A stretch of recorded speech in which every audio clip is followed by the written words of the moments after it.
ബുദ്ധരായ എല്ലാ ദേശനിവാസികൾക്കും വീണ്ടും വരുന്ന യേശു ക്രിസ്തുവിന്റെ ധന്യനാമത്തിലുള്ള ഞങ്ങളുടെ സ്നേഹ വന്ദനങ്ങളെ അറിയിക്കുന്നു. പാവവും പാപത്തിന്റെ പ്രവൃത്തികളും ക്രിമിനൽ വാസനകളും കൊണ്ട് നിറഞ്ഞിരിക്കുന്ന ഒരു ലോകത്തിന്റെ നടുവിൽ എവിടെ നോക്കിയാലും പീഡനങ്ങൾ, കൊലപാതകങ്ങൾ, ആത്മഹത്യകൾ, പിടിച്ചുപറി, അഴിമതി, സ്വജനപക്ഷപാതം, ഇങ്ങനെ ദേശമാകെ പാപം കൊണ്ട് നിറഞ്ഞിരിക്കുമ്പോ ഇന്ന് പകൽ ഈ ദേശത്തിന്റെ നടുവിൽ നിന്നുകൊണ്ട് ഞങ്ങൾക്ക് വിളിച്ചു പറയുവാനുണ്ട്. പാപത്തിൽ നിന്ന് പുറത്തു വരുവാൻ, അതിക്രമങ്ങളിൽ നിന്ന് പുറത്തു വരുവാൻ, മദ്യപാനത്തിൽ നിന്ന് പുറത്തു വരുവാൻ, ലഹരി മരുന്നിൽ നിന്ന് പുറത്തു വരുവാനൊക്കെ ആഗ്രഹിക്കുന്ന ഒരു വലിയ കൂട്ടം നമ്മുടെ ചുറ്റിലുമുണ്ട്. ഞങ്ങളും ഇതുപോലെ തെരുക്കോടുകളിൽ നിന്നുകൊണ്ട് ഇതുപോലെയൊക്കെ പ്രസംഗിക്കുമ്പോൾ പലരും ഞങ്ങളുടെ അടുത്തും വന്ന് പറഞ്ഞിട്ടുണ്ട്, ആഗ്രഹമുണ്ട്, പക്ഷേ മദ്യപാനത്തിൽ നിന്ന് പുറത്തു വരാൻ കഴിയുന്നില്ല. കുടുംബങ്ങൾ തകർന്നു പോയി, ബന്ധങ്ങൾ നഷ്ടപ്പെട്ടു പോയി, കുടുംബത്തിലൊരു സമാധാനവുമില്ല, സന്തോഷവുമില്ല. അതിൽ നിന്നൊക്കെ പുറത്തു വരാൻ ഞങ്ങൾ ആഗ്രഹിക്കുന്നുണ്ടെങ്കിലും ഞങ്ങൾക്ക് അതിന് കഴിയുന്നില്ല എന്ന് ഞങ്ങളോട് പറയുന്ന പലരെയും ഞങ്ങൾ കണ്ടുമുട്ടിയിട്ടുണ്ട്. എന്താണ് ഇതിന് കാരണം? അതിൽ നിന്ന് പുറത്തു വരുവാനുള്ള മാർഗം എന്ത് എന്ന് ഒരല്പസമയം കൊണ്ട് നിങ്ങളോട് വിശദീകരിച്ച് ഈ ദേശത്തിന് വേണ്ടി പ്രാർത്ഥിച്ച് ഞങ്ങൾ ഈ യോഗം ഇവിടെ അവസാനിപ്പിക്കുവാൻ ആഗ്രഹിക്കുന്നു. എന്തുകൊണ്ട് മനുഷ്യന്റെ അകത്ത് നിന്ന് തിന്മ പുറപ്പെടുന്നു? അതിനൊരു ഉത്തരം ഇവിടുത്തെ സാംസ്കാരിക നായകന്മാർക്കോ രാഷ്ട്രീയ പ്രവർത്തകർക്കോ അതല്ലെങ്കിൽ ഇവിടെ ഉള്ള കലാകാരന്മാർക്കോ ഒന്നും ഇന്നുവരെ അതിനൊരു ഉത്തരം പറയാൻ കഴിഞ്ഞിട്ടില്ല. അതിന് യഥാർത്ഥമായി ഉത്തരം പറഞ്ഞിട്ടുള്ള ഒരേ ഒരു പുസ്തകം ഉലകത്തിലുണ്ടെങ്കിൽ ഞങ്ങൾ ഉയർത്തിപ്പിടിക്കുന്ന വിശുദ്ധ വേദപുസ്തകമാണ്. വിശുദ്ധ വേദപുസ്തകം പറയുന്നു, മനുഷ്യന്റെ അകത്ത് ഒരു നന്മയും വസിക്കുന്നില്ല. ദൈവത്തിന്റെ സ്വന്തം സ്വരൂപത്തിലും സാദൃശ്യത്തിലും അവന്റെ ദൈവത്തിൻ്റെതായ സകല സ്നേഹത്തിന്റെ ആഴങ്ങളിലും അവനോടൊപ്പം വസിക്കുവാൻ ദൈവത്തിന്റെ നന്മയിൽ ദൈവം സൃഷ്ടിച്ച മനുഷ്യൻ ദൈവത്തോടുള്ളവന്റെ കൂട്ടായ്മ നഷ്ടപ്പെടുത്തി, കൽപ്പനകളെ ലംഘിച്ച്, ദൈവത്തോട് മറുതലിച്ച്, സ്വന്തം ഇഷ്ടത്തിലും സ്വന്തം താല്പര്യത്തിലും അവൻ ജീവിക്കാൻ തുടങ്ങിയപ്പോൾ അവന്റെ അകത്ത് പ്രവേശിച്ചതാണ് പാപം. എന്ന് മനുഷ്യന്റെ അകത്ത് പാപം പ്രവേശിച്ചുവോ, ആദിമ മനുഷ്യൻ എന്ന് പാപം ചെയ്ത് ദൈവത്തിൽ നിന്ന് അകന്നുവോ, അന്നു മുതൽ ഭൂമിയിൽ ജനിക്കുന്ന സകല മനുഷ്യനും പാപത്തോടെ ജനിക്കുന്നു എന്നാണ് വേദപുസ്തകം പറയുന്നത്.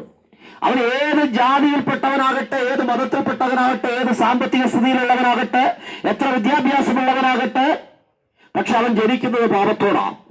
ഇവിടെ ജനിക്കുന്ന സകല മനുഷ്യനും പാപത്തോടെ ജനിക്കുന്നുവെന്ന് വിശുദ്ധ വേദപുസ്തകം പറയുന്നു.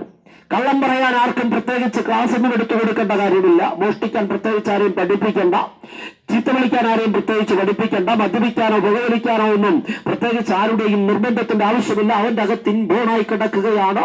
ഏത് സമയത്തും അവൻ പാപത്തിലേക്ക് വീഴുകയാണ്. സകല തിന്മയും അവന്റെ ഉള്ളിൽ തന്നെ വസിക്കുകയാണ്. ഇത് പുറത്തു നിന്ന് വരുന്നതല്ല, അവന്റെ അകത്ത് തന്നെയാണ്. വിദ്യാഭ്യാസം കൊണ്ട് ഒരുവന് പാപത്തിൽ നിന്ന് പുറത്തു വരാൻ കഴിയില്ല. ഏതെങ്കിലും ഇസങ്ങളോ ഏതെങ്കിലും രാഷ്ട്രീയങ്ങളോ കൊണ്ട് ഇന്നുവരെ ആരും പാപത്തിൽ നിന്ന് പുറത്തു വന്നിട്ടില്ല. ഏതെങ്കിലും തരത്തിലുള്ള സാമ്പത്തികമായ ഉയർച്ച കൊണ്ട് ആർക്കും ഇതുവരെ പാപത്തിൽ നിന്ന് പുറത്തു വരാൻ കഴിഞ്ഞിട്ടില്ല. അല്ലെങ്കിൽ ഏതെങ്കിലുമോ സ്വന്തം നാട് വിട്ട് അന്യനാടുകളിൽ അമേരിക്കയിലും യൂറോപ്പിലും ഒക്കെ താമസിച്ചതുകൊണ്ടും ആരും പാപത്തിൽ നിന്ന് പുറത്തു വന്നിട്ടില്ല. ഇനി ഏതെങ്കിലും മതവിഭാഗത്തിന്റെ ഭാഗമായി മാറിയതുകൊണ്ടും ആരും പാപത്തിൽ നിന്ന് പുറത്തു വന്നിട്ടില്ല. പാപത്തിൽ നിന്ന് പുറത്തു വരുവാൻ, ഈ തിന്മയിൽ നിന്ന് പുറത്തു വരുവാൻ മനുഷ്യൻ ഒത്തിരി ആഗ്രഹിക്കുന്നെങ്കിലും മനുഷ്യന് കഴിയാതിരിക്കുമ്പോ, മനുഷ്യനെ ഈ തിന്മയിൽ നിന്ന് പുറത്തു കൊണ്ടുവരുവാൻ മതങ്ങൾ ഒരുപാട് കർമ്മങ്ങളും ആചാരങ്ങളും അനുഷ്ഠാനങ്ങളും പെരുന്നാളുകളും ഒക്കെ അവനെ പഠിപ്പിച്ചു. മതം പറയുന്നതൊക്കെ ചെയ്ത് മനുഷ്യൻ ജീവിക്കാൻ തുടങ്ങിയിട്ടും അവന് പാപത്തിൽ നിന്ന് പുറത്തു വന്നില്ല. പാപത്തിൽ നിന്ന് അവന് പുറത്തു വരാൻ കഴിയുന്നില്ല. എത്ര മതവിശ്വാസിയായി ജീവിച്ചിട്ടും, എത്ര തീർത്ഥാടനം നടത്തിയിട്ടും, എത്ര കർമ്മങ്ങൾ ചെയ്തിട്ടും, എത്രയൊക്കെ ദാനകർമ്മങ്ങൾ ചെയ്തിട്ടും ഒരു മനുഷ്യനും പാപത്തിൽ നിന്ന് പുറത്തു വരാൻ കഴിയുന്നില്ല. അവസരം കിട്ടുമ്പോൾ അവന്റെ വീട്ടിനകത്ത് മദ്യപാനം തുടങ്ങുന്നു. അവന്റെ വീട്ടിനകത്ത് തന്നെ പല വിധത്തിലുള്ള തകർച്ചകൾ ആരംഭിക്കുന്നു. അവന്റെ വീട്ടിൽ ആത്മഹത്യ നടക്കുന്നു, അവന്റെ വീട്ടിൽ കൊലപാതകങ്ങൾ നടക്കുന്നു, അവന്റെ വീട്ടിലും എല്ലാ തിന്മകളും ഉണ്ടാകുന്നു. അതുകൊണ്ട് പാപത്തിൽ നിന്ന് പുറത്തു വരാൻ മതഭക്തനായതുകൊണ്ട് ആർക്കും കഴിയില്ല. മതവ്യക്തി കൊണ്ട് മനുഷ്യന് പാപത്തിൽ നിന്ന് പുറത്തു വരാൻ കഴിയുമായിരുന്നെങ്കിൽ എത്രയോ കാലം പഴക്കമുള്ള മതമാണ് നമ്മുടെ രാജ്യത്തുള്ളത്. ഇവിടുത്തെ മതങ്ങളൊക്കെ ഒത്തിരി പഴക്കമുള്ള മതങ്ങളാണ്. അവരൊക്കെ നന്മ പഠിപ്പിച്ചവരാ, ആരും മോശമൊന്നും പഠിപ്പിച്ചില്ല. എല്ലാം നന്മകളൊക്കെ തന്നെ എല്ലാവരും പഠിപ്പിച്ചത്. പക്ഷെ അതൊന്നും മനുഷ്യനെ പാപത്തിൽ നിന്ന് പുറത്തു കൊണ്ടുവരുന്നില്ല.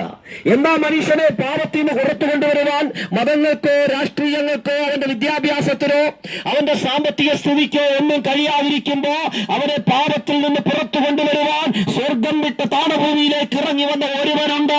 അവരെയാണ് ഈ തെരുക്കോടിൽ നിന്നുകൊണ്ട് ഞങ്ങൾ ഉയർത്തുന്നത്. അവന്റെ പേരാണ് യേശു ക്രിസ്തു. ഇന്ന് മുതൽ സ്വർഗത്തിൽ ദൈവത്തോടൊപ്പമായിരുന്നവൻ, ദൈവത്തോടൊപ്പം വസിച്ചവൻ, ദൈവത്തിന്റെ സകല സമത്വത്തിനകത്ത് നിന്നവൻ ദൈവപുത്രൻ സ്വർഗീയ മഹിമകളെ വെടിഞ്ഞ് താണഭൂമിയിലേക്ക് ഒരു മനുഷ്യരൂപത്തിൽ, മനുഷ്യ സാദൃശ്യത്തിൽ, മനുഷ്യനെ പോലെ ഈ ഭൂമിയിലേക്ക് ഇറങ്ങി വന്നവനാ ഞങ്ങൾ പ്രസംഗിക്കുന്ന യേശു ക്രിസ്തു. ദൈവം ഭൂമിയിൽ അവതരിച്ചു, അതാണ് യേശു ക്രിസ്തു. സർവശക്തനായ, സർവജ്ഞാനിയായ, സ്വയംഭൂവായ, ആദ്യരും അന്ത്യരുമായ, സകലത്തെയും തന്റെ ഉള്ളം കൈയിൽ വഹിക്കുന്ന, ഒരു വാക്കുകൊണ്ട് സകലത്തെയും സൃഷ്ടിച്ച, ഇല്ലാത്തവരെ ഉള്ളതുപോലെ വിളിച്ചു വരുത്തുന്ന, മരിച്ചവരെ ജീവിപ്പിക്കുന്ന സർവശക്തനായ ദൈവം സ്വർഗം വിട്ട് ഈ ഭൂമിയിലേക്ക് ഇറങ്ങി വന്നപ്പോ മൃഗരൂപത്തിലോ പക്ഷികളുടെ രൂപത്തിലോ ഇഴജാതികളുടെ രൂപത്തിലോ അങ്ങനെ ഏതെങ്കിലും രൂപത്തിലല്ല അവൻ ഭൂമിയിലേക്ക് വന്നത്. അവൻ വന്നത് മനുഷ്യന്റെ രൂപത്തിലാണ്. കാരണം മനുഷ്യന്റെ ബലഹീനതകളും മനുഷ്യന്റെ പ്രതിസന്ധികളും മനുഷ്യന്റെ പ്രതികൂലങ്ങളും ഒക്കെ നേരിട്ടറിഞ്ഞ് അവനെ പാപത്തിൽ നിന്ന് പുറത്തു കൊണ്ടുവരുവാൻ സ്വർഗം വിട്ട് യേശു ഭൂമിയിലേക്ക് വന്നു. അവൻ ദൈവമായിരുന്നു. ആരെങ്കിലുമൊക്കെ ആരാധിച്ച് ദൈവമാക്കിയ രാജദൈവത്തെ കുറിച്ചല്ല ഞങ്ങൾ പ്രസംഗിക്കുന്നത്. ഇവിടെ ഒത്തിരി ഗുരുക്കന്മാരുണ്ട്, ഒത്തിരി നേതാക്കന്മാരുണ്ട്. പലരും ആരാധിച്ച് അവരെയൊക്കെ ദൈവമാക്കി പറ്റിയപ്പോ, അല്ലെങ്കിൽ അവരുടെയൊക്കെ രൂപങ്ങളോ പടങ്ങളോ കൊണ്ടുവച്ചിട്ട് പലരും ആരാധിച്ചവരുടെയും ദൈവമാക്കിയപ്പോ, ഞങ്ങൾ പ്രസംഗിക്കുന്ന യേശു ക്രിസ്തു ദൈവമായിരുന്നവൻ സ്വർഗം വിട്ട് താണഭൂമിയിൽ മനുഷ്യന്റെ രക്ഷയ്ക്ക് വേണ്ടി ഇറങ്ങി വന്നവരെ കുറിച്ചാ ഇന്ന് പകൽ ഞങ്ങൾ പ്രസംഗിക്കുന്നത്. ഞങ്ങൾ പ്രസംഗിക്കുന്ന യേശു ക്രിസ്തുവിനെ ആരെങ്കിലും ആരാധിച്ച് ദൈവമാക്കിയവനല്ല, ദൈവമായിരുന്നവൻ മനുഷ്യരൂപത്തിൽ ഭൂമിയിലേക്ക് ഇറങ്ങി വന്നവനാണ്. അവനെ നോക്കിക്കൊണ്ട് സ്നാനം വിളിച്ചു പറയുന്നു, ലോകത്തിന്റെ പാപങ്ങൾ ചുമക്കുന്ന ദൈവത്തിന്റെ കുഞ്ഞാണ്. സകല മാനവകുലത്തിന്റെയും പാപം സ്വന്തം ശരീരത്തിൽ വഹിച്ചുകൊണ്ട് മനുഷ്യന്റെ പാപത്തിന്റെ പരിഹാരത്തിനായി യാഗമായി തീരുവാനാണ് യേശു ക്രിസ്തു ഭൂമിയിലേക്ക് വന്നത്. യേശു എന്തിനു ഭൂമിയിലേക്ക് വന്നു? ഉത്തരവെന്നേ ഉള്ളൂ, പാപത്തിന്റെ പരിഹാരമായി കാൽവരിയിൽ മരിക്കുവാൻ യേശു ഭൂമിയിലേക്ക് വന്നു. ദൈവത്തിന് മരണമില്ല, എന്നാൽ മരണമുള്ള മനുഷ്യന്റെ സാദൃശ്യത്തിൽ ദൈവം ഭൂമിയിലേക്ക് വന്ന് മനുഷ്യന്റെ മുഴുവൻ പാപവും സ്വന്തം ശരീരത്തിൽ വഹിച്ചു. എന്നെ കേൾക്കുന്ന ഈ ദേശനിവാസികളായ സകല മനുഷ്യന്റെയും, ഈ ലോകത്തിന് വരെ ജനിച്ചിട്ടുള്ള സകല മനുഷ്യന്റെയും, ഇനി ജനിക്കാനുള്ള മനുഷ്യന്റെയും സകല പാപവും സ്വന്തം ശരീരത്തിൽ വഹിച്ചു.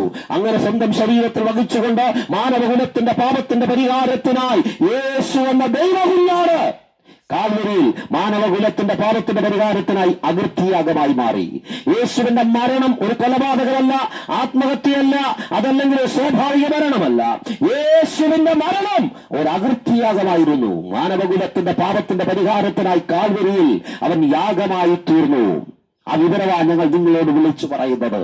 അതുകൊണ്ട് ഇന്ന് പകൽ ഞങ്ങൾ വിളിച്ചു പറയട്ടെ, പാപത്തിന്റെ സകല പരിഹാരവും, പാപത്തിന്റെ ശമ്പളമായ മരണം, പാപത്തിന്റെ ശിക്ഷയായ മരണം, നിത്യനായ വിധിക്ക് വേണ്ടി ഉരിയപ്പെട്ടിരുന്ന മനുഷ്യരെ പാപത്തിൽ പുറത്തു കൊണ്ടുവരുവാൻ അവൻ അനുഭവിക്കേണ്ടുന്ന ശിക്ഷയായ മരണം യേശു സ്വന്തം ശരീരത്തിൽ വഹിച്ചു. അങ്ങനെ യേശു മനുഷ്യനെ പാപത്തിൽ നിന്ന് പുറത്തു കൊണ്ടുവരുവാൻ അവൻ കടന്നു പോകേണ്ടുന്ന മരണമെന്ന് പറയുന്നത് യേശു സ്വന്തം ശരീരത്തിൽ വഹിച്ചുകൊണ്ട് മനുഷ്യനെ പാപത്തിൽ നിന്ന് പുറത്തു കൊണ്ടുവന്നു. അതുകൊണ്ട് ഇന്ന് പകൽ ഞങ്ങൾ നിങ്ങളോട് വിളിച്ചു പറയുന്നു, ഇനി പാപത്തിന്റെ പരിഹാരത്തിനായി മറ്റൊരു കർമ്മങ്ങളും വേണ്ട, ആചാരങ്ങൾ വേണ്ട, അനുഷ്ഠാനങ്ങൾ വേണ്ട, മതാനുഷ്ഠാനങ്ങൾ വേണ്ട, തീർത്ഥാടനങ്ങൾ വേണ്ട. പാപത്തിന്റെ പരിഹാരത്തിനായി ഒരേ ഒരു മാർഗം, അത് യേശു ക്രിസ്തു കാൽവരിയിൽ നിർവഹിച്ചു കഴിഞ്ഞു. കുംഭസാരം കൊണ്ടോ കുർബാന കൊണ്ടോ അത്തരത്തിലുള്ള ആചാരങ്ങൾ കൊണ്ടോ അനുഷ്ഠാനങ്ങൾ കൊണ്ടോ ധൂപപ്രാർത്ഥനകൾ കൊണ്ടോ ഒന്നും ഒരു മനുഷ്യന്റെയും പാപത്തിന്റെ പരിഹാരം വരുത്താൻ കഴിയില്ല. പാപത്തിന്റെ പരിഹാരം വരുത്താൻ കഴിയുന്നത് ഒരേ ഒരു പാപമില്ലാത്തവൻ, പാപം ചെയ്തിട്ടില്ലാത്തവൻ, പാപം അറിഞ്ഞിട്ടില്ലാത്തവൻ, പാപത്തെക്കുറിച്ച് ബോധ്യമില്ലാത്ത പരമപരിശുദ്ധനായ ദൈവപുത്രൻ ഊനമില്ലാത്ത കുഞ്ഞാടായി അവൻ ഭൂമിയിലേക്ക് വന്ന് മാനവകുലത്തിന്റെ പാപത്തിന്റെ പരിഹാരത്തിന് എന്നേക്കുമായി ഒരേ ഒരു യാഗമായി തീർന്നു. അങ്ങനെ മനുഷ്യന്റെ പാപത്തിന്റെ പരിഹാരം വന്നതുകൊണ്ട് യേശുവിൽ വിശ്വസിക്കുന്ന സകലർക്കും സൗജന്യമായി പാപമോചനം ലഭിക്കുകയാണ്. അതുകൊണ്ടാണ് വിശുദ്ധ വേദപുസ്തകം പറയുന്നത്, അവന്റെ പുത്രനായ യേശുവിൽ വിശ്വസിക്കുന്ന സകലർക്കും ദൈവമക്കളാകുവാൻ അവൻ അധികാരം കൊടുത്തിരിക്കുകയാ. അവന്റെ പുത്രന്റെ രക്തത്താൽ സകലർക്കും പാപമോചനമുണ്ട്. അവന്റെ പുത്രനിൽ വിശ്വസിക്കുന്ന സകലർക്കും അവൻ വീണ്ടെടുപ്പ് നൽകുകയാ. ഇന്ന് പകൽ യേശുവിൽ വിശ്വസിക്കുന്ന സകലർക്കും നിത്യജീവനുണ്ട്, നിത്യരക്ഷയുണ്ട്, ആത്മരക്ഷയുണ്ട്, നിത്യമായ സമാധാനമുണ്ട്, നിത്യമായ സന്തോഷമുണ്ട്. ഇതെങ്ങനെ ലഭിച്ചു? ഒറ്റ കാര്യം, യേശു കാൽവരിയിൽ എനിക്ക് പകരക്കാരനായി മരിച്ചു. ഞാൻ മരിക്കേണ്ടുന്ന സ്ഥാനത്ത് എനിക്ക് പകരക്കാരനായി യേശു കാൽവരിയിൽ മരിച്ച് എന്റെ സകല പാപത്തിന്റെയും പരിഹാരം ചെയ്തതുകൊണ്ട് ഇന്ന് പകൽ എനിക്ക് സൗജന്യമായി പാപമോചനം ലഭിച്ചിരിക്കുകയാണ്. വേദപുസ്തകം പറയുകയാണ്, തന്റെ ഏകജാതനായ പുത്രനെ വിശ്വസിക്കുന്ന ഏവരും നശിച്ചു പോകാതെ നിത്യജീവൻ പ്രാപിക്കേണ്ടത് അവരെ നൽകുവാൻ തക്കവണ്ണം ദൈവം ലോകത്തെ സ്നേഹിച്ചു. ഒരു നന്മയും വസിക്കാത്ത, പാപം മാത്രമുള്ള അവജ്ഞനായ, ഒരു വിധത്തിലും ജീവിതത്തെ നന്മയ്ക്കോ രക്ഷയ്ക്കോ യോഗ്യനല്ലാത്ത എനിക്ക് വേണ്ടി സ്വന്തം ജീവനെ മറുവിലയായി കൊടുത്തുകൊണ്ട് യേശു എനിക്ക് വേണ്ടി നൽകി തന്നതാണ് നിത്യരക്ഷ. ഈ നിത്യരക്ഷ പ്രാപിപ്പാൻ ഇന്ന് പകൽ ഞങ്ങൾ നിങ്ങളെയും ക്ഷണിക്കുകയാ. ഇരിക്കുന്ന ഇരിപ്പിലിരുന്നു കൊണ്ട് ഞാനൊരു പാപിയാണ്, യേശുവേ എന്റെ ജീവിതത്തിലേക്ക് വരണമേ, എന്റെ ജീവിതത്തെ നീ ഒന്ന് രൂപാന്തരപ്പെടുത്തണമേ, എനിക്ക് ആത്മരക്ഷ ആവശ്യമുണ്ട്, എനിക്ക് നിത്യജീവൻ ആവശ്യമുണ്ട്, എനിക്ക് നിത്യതയിൽ ചെല്ലണമെന്ന ആഗ്രഹത്തോടെ ഒരു വാക്ക് യേശുവിനോട് ആര് പ്രാർത്ഥിക്കുന്നുവോ അവർക്ക് സൗജന്യമായി പാപമോചനം ലഭിക്കുകയാ. അതിനുവേണ്ടി ഇനി തീർത്ഥാടനങ്ങളോ ആചാരങ്ങൾ, അനുഷ്ഠാനങ്ങൾ, കർമ്മങ്ങൾ ഒന്നുമില്ല. ഒറ്റ വാക്ക്, ഇരിക്കുന്ന ഇരിപ്പിലിരുന്നു കൊണ്ട് യേശുവിനെ ദൈവപുത്രനായി അംഗീകരിച്ച് യേശുവിന് വേണ്ടി ജീവിതം സമർപ്പിക്കുന്നുവെങ്കിൽ സൗജന്യമായി ഇന്ന് പകൽ നിങ്ങൾക്ക് പാപമോചനം ലഭിക്കുകയാണ്. പ്രിയമുള്ളവരെ, ഒന്ന് രണ്ട് കാര്യങ്ങൾ കൂടി സൂചിപ്പിച്ച് ഞങ്ങൾ ഈ വാക്കുകൾ അവസാനിപ്പിച്ച് നിങ്ങൾക്ക് വേണ്ടി പ്രാർത്ഥിക്കാം. യേശു ക്രിസ്തു മരിച്ചു, കല്ലറയ്ക്കകത്ത് എല്ലാവരെയും വരെ അടക്കി. എന്നാൽ മൂന്നാം ദിവസം യേശു കല്ലറകളെ ഭേദിച്ച് ഉയർത്തെഴുന്നേറ്റു. ദൈവത്തെ കല്ലറയ്ക്ക് പിടിച്ചു വെക്കാൻ കഴിയത്തില്ല, മരണത്തിന് അവനെ ഒതുക്കാൻ കഴിയത്തില്ല. ദൈവപുത്രനായിരുന്നവൻ മരണവാസങ്ങളെ ഒഴിച്ച് റോമൻ ഗവൺമെന്റിന്റെ ഇമ്പീരിയൽ മുദ്രകളെ പൊട്ടിച്ചു കളഞ്ഞ, റോമൻ ഗവൺമെന്റ് ഏർപ്പെടുത്തിയിരുന്ന കാവൽ കൂട്ടങ്ങളെ പരാജയപ്പെടുത്തി എന്നേക്കുമായി യേശു ഉയർത്തെഴുന്നേൽപ്പാനിടയായി തീർന്നു. എത്രയെത്ര മഹാന്മാർ ഈ ഭൂമിയിൽ വന്നിട്ടുണ്ട്. ഗാന്ധിജിയും സോക്രട്ടീസും പ്ലേറ്റോയും അരിസ്റ്റോട്ടിലും അറിയപ്പെടുന്ന ഇസങ്ങൾക്ക് രൂപം കൊടുത്ത മാർക്സും ലെനിനും ഏംഗൽസും ഒക്കെ ഭൂമിയിൽ വന്നിട്ടുണ്ട്. അവരൊക്കെ ഒരുപാട് തത്വശാസ്ത്രങ്ങൾ പഠിപ്പിച്ചു, ഒരുപാട് ആൾദൈവങ്ങൾ വന്ന ജനത്തെ കൂട്ടി പലതരത്തിലുള്ള ആരാധനകൾ സ്ഥാപിച്ചു, മതങ്ങൾ സ്ഥാപിച്ചു, അവരും കടന്നുപോയി. പക്ഷേ അവരുടെ ആരുടെയും കല്ലറകൾ ഇന്ന് വരെ തുറന്നിട്ടില്ല. എന്ന ഉലക ചരിത്രത്തിൽ തുറക്കപ്പെട്ട ഒരേ ഒരു കല്ലറയുള്ളൂ, അത് ഞങ്ങൾ പ്രസംഗിക്കുന്ന യേശുവിന്റെ കല്ലറയാ. പാലസ്തീനായുടെ പച്ചമണ്ണിൽ തുറന്നു കിടക്കുന്ന ഒരു കല്ലറയുണ്ട്, യേശുവിന്റെ കല്ലറ. അവിടെ ഇങ്ങനെ എഴുതി വെച്ചിരിക്കുന്നു, അവൻ ഇവിടെയില്ല, അവൻ ഉയർത്തെഴുന്നേറ്റിരിക്കുന്നു. ഇന്ന് പകൽ ഉയർത്തെഴുന്നേറ്റ് ഇന്ന് പകരം ജീവിക്കുന്ന യേശുവിനെയാ ഞങ്ങൾ ഈ തെരുവോരത്ത് ഉയർത്തുന്നത്. അവൻ രോഗികളെ സൗഖ്യമാക്കുന്നു, അവൻ ഭൂതഗ്രസ്തരെ വിടുവിക്കുന്നു, അവൻ മനുഷ്യന്റെ പ്രശ്നങ്ങൾക്കകത്ത് ഇടപെടുന്നു, മനുഷ്യനെ പാപത്തിൽ നിന്ന് പുറത്തു കൊണ്ടുവരുന്നു, അവന്റെ ജീവിതത്തിൽ അവൻ സമാധാനം നൽകുന്നു. ഈ യേശുവിലേക്ക് നിങ്ങളെയും ഞങ്ങൾ ക്ഷണിക്കുകയാണ്. കാലം അതിന്റെ പൂർണ്ണതയിലേക്ക് കടന്നു പോവുകയാണ്.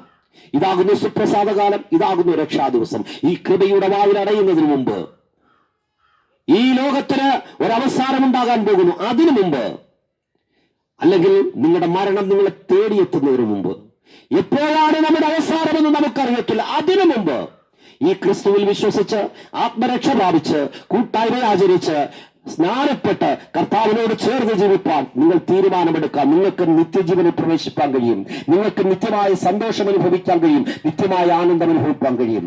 ഇപ്പോൾ നിങ്ങൾക്ക് ലഭ്യമാകുന്ന ഈ അവസരം നിങ്ങൾ നഷ്ടപ്പെടുത്തിയാൽ കൊടിയ പീഡനത്തിലേക്ക്, കൊടിയ അനുഭവങ്ങളിലേക്ക് നിങ്ങൾക്ക് പോകേണ്ടി വരും, ന്യായവിധിയിലേക്ക് നിങ്ങൾക്ക് പോകേണ്ടി വരും, ചാകാത്ത പുഴുക്കളുടെയും കെടാത്ത തീയുടെ നടുവിലേക്കും നിങ്ങൾക്ക് പോകേണ്ടി വരും. അങ്ങനെ ആരും നഷ്ടപ്പെട്ടു പോകരുത് എന്ന് ദൈവം ആഗ്രഹിച്ച തന്റെ പുത്രനെ നമുക്ക് വേണ്ടി യാഗമാക്കി തന്നെങ്കിൽ ആ പുത്രനിൽ വിശ്വസിച്ച് ആത്മരക്ഷ പ്രാപിക്കുവാൻ, സത്യദൈവവും നിത്യജീവനുമായ യേശുവിൽ വിശ്വസിച്ച് രക്ഷ പ്രാപിക്കുവാൻ ഒരിക്കൽ കൂടി ആഹ്വാനം ചെയ്തുകൊണ്ട് ഞങ്ങളുടെ വാക്കുകൾക്ക് വിരാമം കുറിക്കുന്നു. ദൈവം നിങ്ങളെ സഹായിക്കട്ടെ, അനുഗ്രഹിക്കട്ടെ. പരിശുദ്ധ ദൈവമേ, കരുണയുള്ള കർത്താവേ,